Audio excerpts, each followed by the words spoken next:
Graad 7 wiskunde met juffrou Heidenreich. Eksponente en wortels. So, 4 in hierdie voorbeeld sal my grondtal of my basis wees. En dan baie klein hierboaan is dit 'n eksponent. Saam praat ons van, dit is 'n mag. En as ons hom sal lees, sal ons sê 4 tot die mag 2. Nou wat eksponente beteken? Ek moet hierdie grondtal of hierdie basis met homself vermenigvuldig. OK. Ons gaan na ons eksponent kyk, hoeveel keer. Nou, die is nie 4 maal 2 nie. Want dan sal jy 'n maalteken staan en die 2 sal lekker groot hierso staan soos ons maalsomme ken.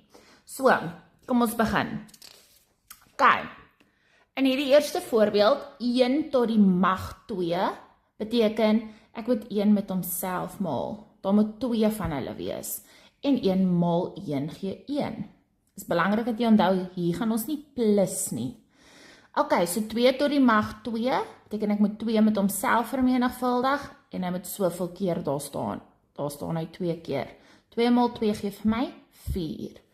6 tot die mag 2, 6, dan moet 2 van hulle wees, en hy moet met homself vermenigvuldig word, en 6 maal 6 gee vir my 36, en dan 11 maal 11 gee vir my 121.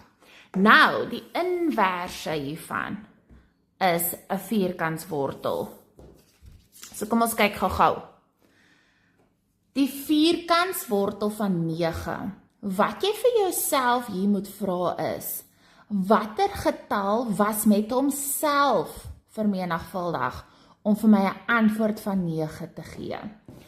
As jy hier by eksponente kyk, ons vermenigvuldig net getalle met hulle self. OK.